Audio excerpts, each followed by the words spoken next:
topics. The first one is a special type of information system called decision support system and expert system. So we spoke about what was management information system. It's a broad name, but there are more specific systems that we are going to talk about today. We'll talk about geographical information system, decision support system, and expert system. These are types of information system as well. So we know who use them, what they are used for. That's what we'll try to do in the next 45 minutes. So for us to talk about decision support system, we'll try to even know what goes into making decision. And then talk about the software that can be used to support them. And give some example how those systems are used in various domains in our daily life. And then we'll also talk about a special type of system called geographical information system. Now, you will agree with me that the success of any institution depends on the accuracy and the quality of the decision they make. One of the best things you will ever do in life is to make good decisions. And from our previous lesson, we learned that to make good decisions, what do you need?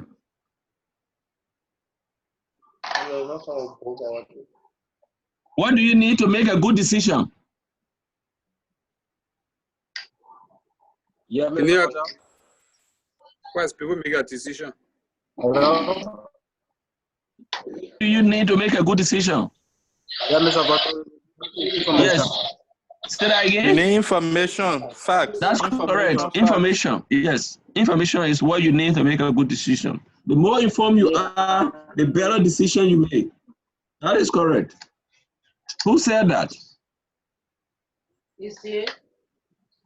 Jack Brown. Okay. Oh, Jack Brown. I thought it was someone else. Jack Brown, you No, it's said Jack it. Brown. Okay. What a man see.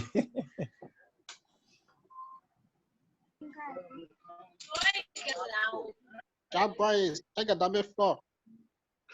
So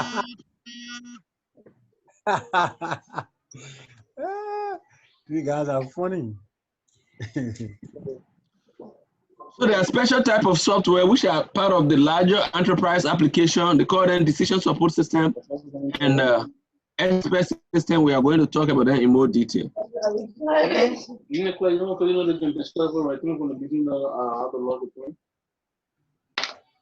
So usually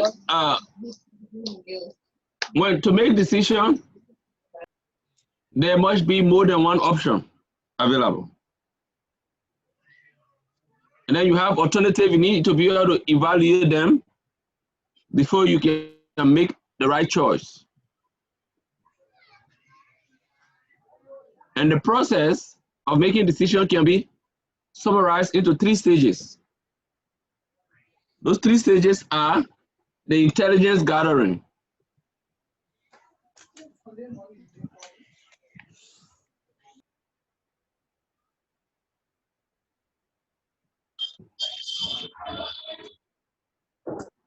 I repeat, there are 3 phase process in making decision. And I'm saying the first one is the intelligence phase. The second one is the design phase. And the third one is the choice, making a choice. So the intelligence phase is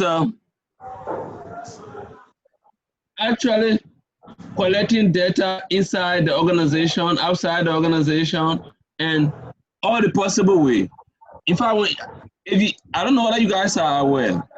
If you notice the MI5, CIA, the Mossad,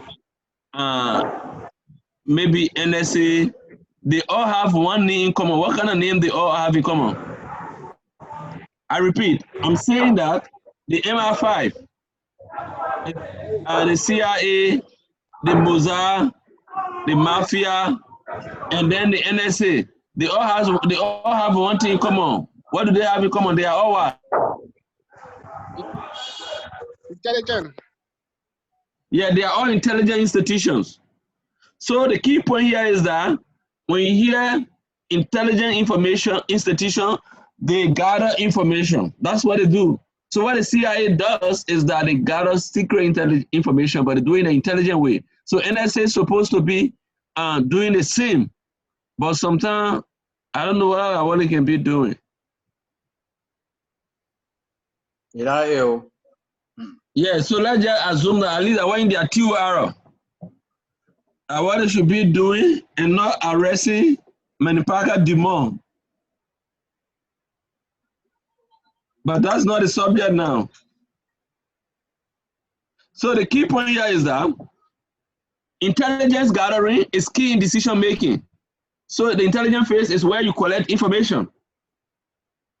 And then when you collect those information, then you come to the second phase, which is the design. And perhaps this is one of the most important stages.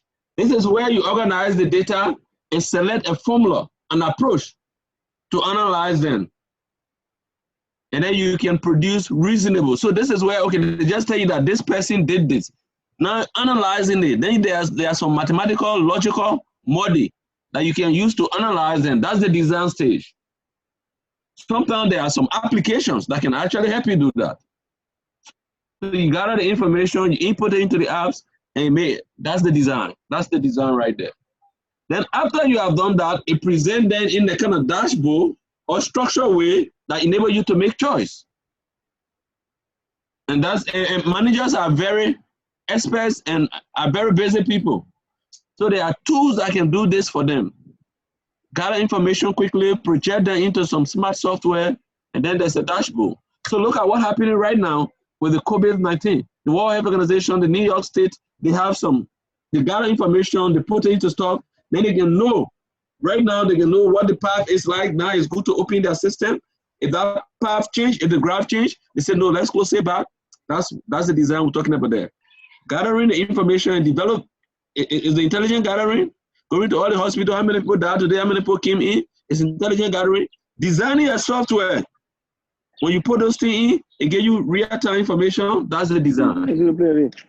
And then, then when you look at those dashboards, and then you make a choice, that is where you select a course of action. Those are the 3 stages. So we said the three phase in decision making are what? Intelligent phase, design phase, and what? And the phase, and the choice phase.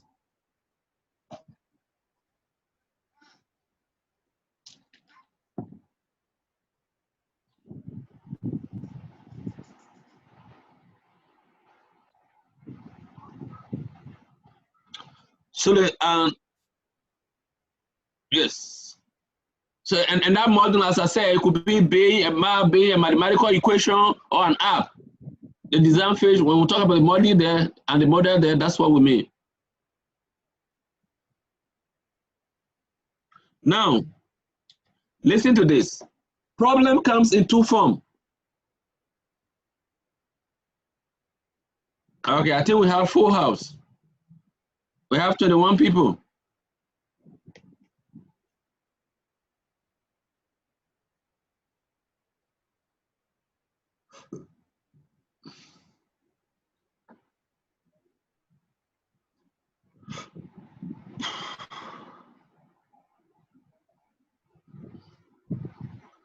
Hello, can you hear me, guys? Yes, Mr. Gocho. Yeah, we are getting you. Okay, you were just a bit silent. That's fine. Okay, so problems come in 2 forms. We have maybe 3, but there are 2 main forms. And you know the whole idea of making decisions when you are faced with a problem. So problem comes in 2 forms. Problem can be classified as structure and non-structure problem. Structure problems are problems that are optimal solution. They can be reached through a single step. So sometimes they follow just a set of rules, a sequence of steps, or a formula. For example, listen to this. If I know that I have a car that travels at 50 kilometers an hour, and there is a distance that I have to cover that is 100 kilometers, if they ask me how many hours I will take from here there, all things being the same, how many hours I will take? I repeat, I have a car that can travel 50 kilometers an hour, and there's a distance that is 100 kilometers. All things being the same, how long I will take to get there? You will take the 4 hours or 3. No, it shouldn't be 4 hours. I said that I have a car that can travel 50 kilometers an hour. Yeah. Assuming I have a distance that is 100 kilometers to cover, how long will this car take me to go there, all things being the same? 2 hours. 2 hours. 2 hours is correct. This type of problem is called a structure problem. So you know that time is equal to distance over velocity, over speed, sorry. Velocity is the same as speed. So you just put it in that formula, and then you get your answer. So the distance is 100, and the speed is 50 kilometers an hour. 100 divided by 50 is 2. There's already a formula that says that time is equal to distance covered over speed. So structural problems are problems that can be solved with given mathematical concept. So you just collect the data and put in the formula. It's straightforward. They are not difficult. So most mathematical and physical problems are structural. So if I have 10 men that can lay 100 bricks a day, if I need to build a house that is 300 bricks, how many days it will take? I can do a reasonable estimate to know that it will be 3 days. I just plug that into mathematics and find it out. So the point here is that structural problem, they follow algorithm that which means a sequence of steps, or or formula. I would say formula, and then the protocol. And then the parameter. That is the data. They give you the speed, they give you the data, they give you the number of bricks, or they give you the number of people working for the second example I gave you. So problems that can be predicted just by using formula are very simple. We call them structural problem. The next type of problem is called unstructured problem. So for example, stock investment, water forecasting, and then the next type of problem is called unstructured problem. This one, no formula can do it straightforward, and you can follow series of steps. Usually you don't have a lot of information, many potential factors. An example would be, for example, what would be the weather tomorrow? That's a very unstructured problem. I mean, what would be the weather tomorrow? What would the stock market be a month from now? Nobody could have known that. If 3 months ago they would have asked you what would be stock market, most people would have predicted wrongly. Nobody saw the virus coming. So if we were in December and you ask somebody what would be the stock market in January, February, and now March, April, May, the prediction will have been wrong because nobody saw the virus coming. So these are structural problems. You don't have enough information.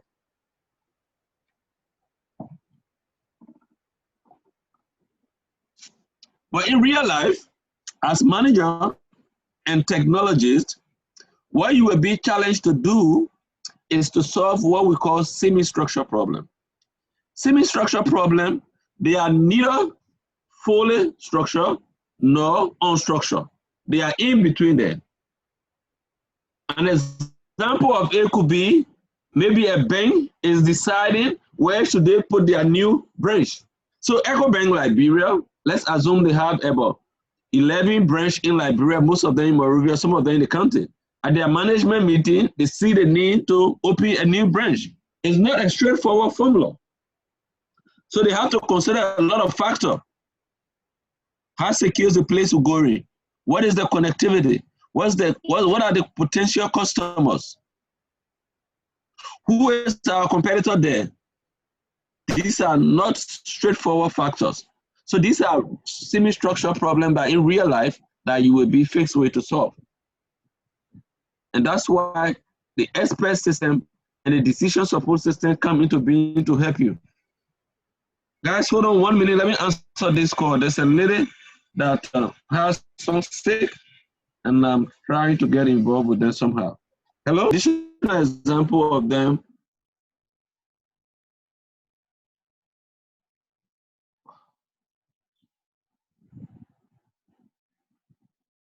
Let's talk about this slide. Semi-structure problem is actually our focus. Additional example of them would be, for example, what are the benefits of merging company A with company B? These are not, you cannot predict what exactly will happen. You have to do some assumption and look at multiple factors. Where should we deploy the next 5 stores of our retail chain? Just like I said with the bank. How will the customer react if we lower our price of our product by 10%? These are not straightforward. Question. You want to make a decision. If I lower my price by 10%, will my sales go up? What is the best advertisement campaign to launch for our new financial service? Is it website, billboard, radio, Facebook, or Google? Where should you advertise? Which stock will yield the highest return at the end of the year? These are semi-structural problems. But like we said, the structural problem are straightforward. How many workers are needed fully? What is our optimal order quantity of raw material? Of course, we know that. We know how many raw material we want a provider. We know how many finished product we want to produce. These are not difficulties. Which region yield the highest revenue per sale person? We just go to our book, we look at them. Those are the easiest ones.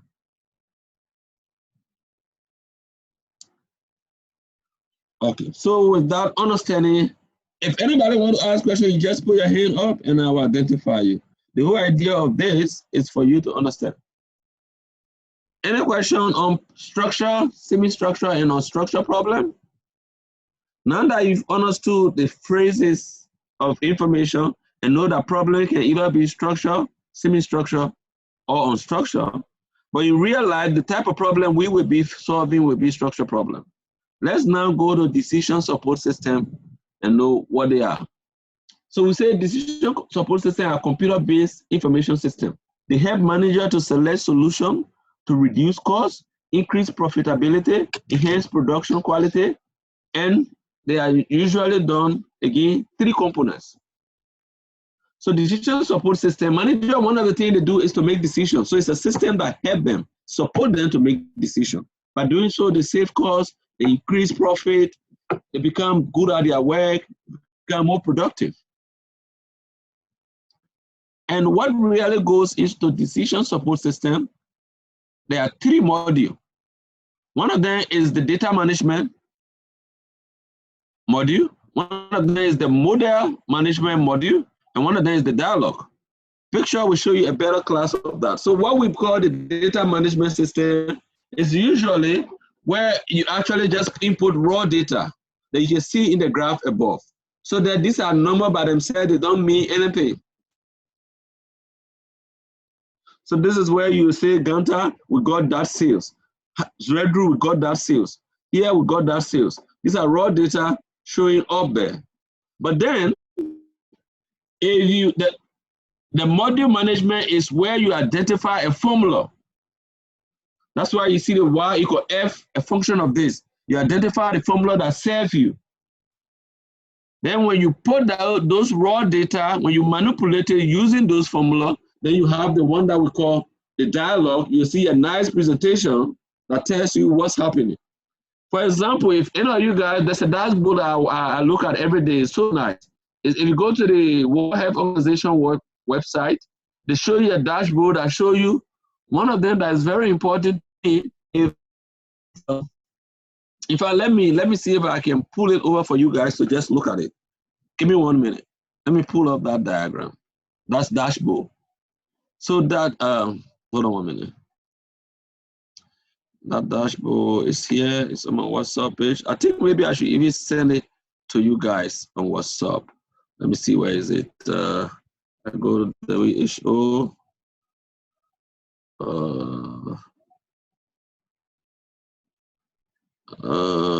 WHO. Okay, so I'm gonna say WHO. I say 0, and I see the options. So when I say share, press 7. The one I will say share, and the name of this class is press 7. The option that will say share. The name of our class is press this now. So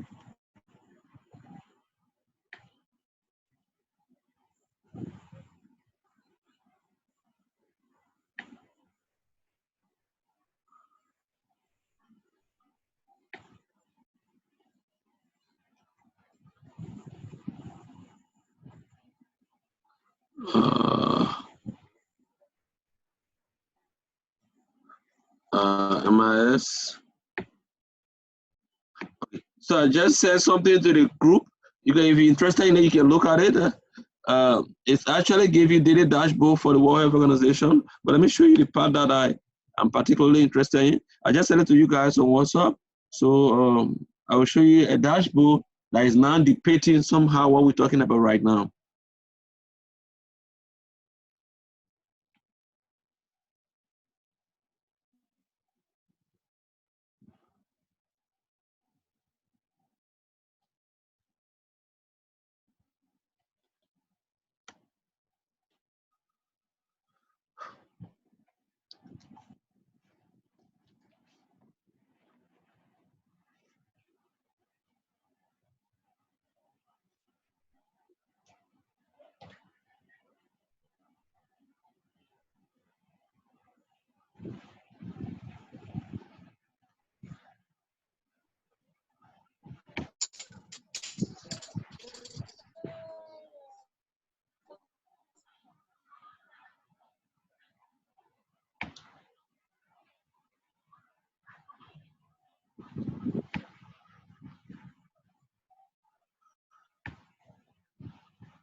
So I've shared with you guys so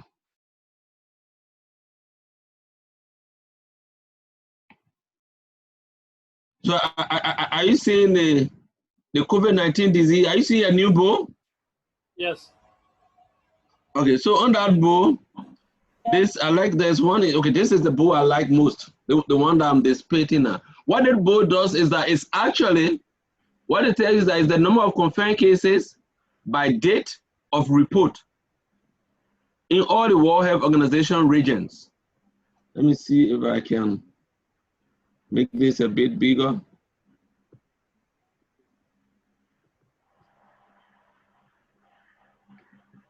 Okay, so what this graph is, by looking at this graph, it tells you how far we are. So if you look at the legend of this graph, you see all the World Health Organization region, the WHO, World Health Organization, has about 7 regions. They have Africa, Americas, Eastern Mediterranean, Europe, South Asia, Western Pacific. Africa is where we are. America is North America and Southern America. Eastern Mediterranean is the Arab land, is the Middle East, Pakistan, and Bangladesh. Europe is Europe, as you know it. Western Pacific is China and the people around there. And then Southeastern Pacific is on that side, Philippines and all of our East Asia country, Asian country. Now look at this. What this graph tells you is telling you the number of cases per day in every region. So you can notice that the y-axis on this graph is actually telling you the time. So they start from December 30th to today. We are May 24th. So every day they give you the graph. So you notice that when the virus started for you only saw green, which was I don't know whether this is green, but it looked like green, West Pacific. So only in China, from January up to February. Hello? Yeah, hello? We're not seeing the graph. You are not seeing the graph? No. What kind of screen are you seeing? We're not seeing the... Hold on. Let me see what you're sharing. Oh, okay. When I click that, I open a new page, I guess. Okay, this is the page I think I want you to see. Are you seeing the graph now? Are you seeing the graph? Yes, we are seeing the graph now. Yeah, we are seeing the graph. Yes, we are actually seeing the graph and seeing the legend on the graph. Right. So The book comprises, the legend comprises of Africa's, America, Eastern. Okay, that's fine. So this one now, so you see the first one, the information gathering. If you relate this back to what we're talking, this one is just the dialogue. So this is very important to decision maker. Just by looking at this book, it says a lot to me. Instead of looking at raw data, Africa is this, that, this graph is telling me. You see, so you can notice that from January up to February to early March, only in China and Western Pacific, the virus were air. And after the virus, so you can see only green. But then if you look at today, you can look at the Americans have more normal. You see their share of their left, they have something that look like yellow. You can see that theirs is longer. And you can see that Western Pacific is small. You can see Africa is the last one way on top. So we now, I don't know whether we're growing or we're getting small, but we just there, or whether we're not counting right. So you can see that the region that Europe is coming down somehow, because if you look at from March to early May, they were high, but they're coming down. The people that are growing right now is America and Eastern Mediterranean, which is the Arab land.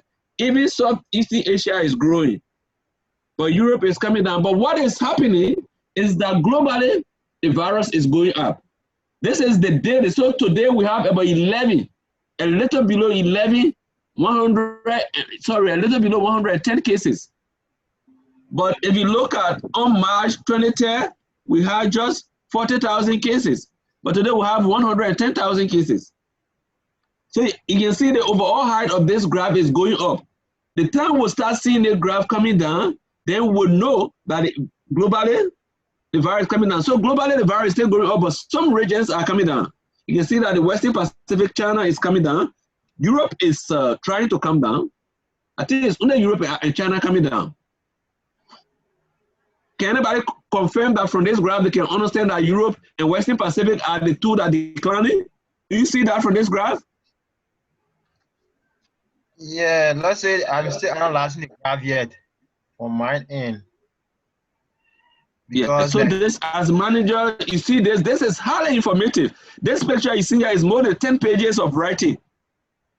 And just as a manager, if you know how, I mean, this is a simple graph. You have in the y-axis X, and then in the x-axis, you have date of report. The title of the graph is number of confirmed cases by date in each region of the World Health Organization from December 31st to March 24th. That's the graph. So they are telling you, so you can get enough information just from here. So this is not the dialogue. That's what I was talking about. So there are software that do this for you.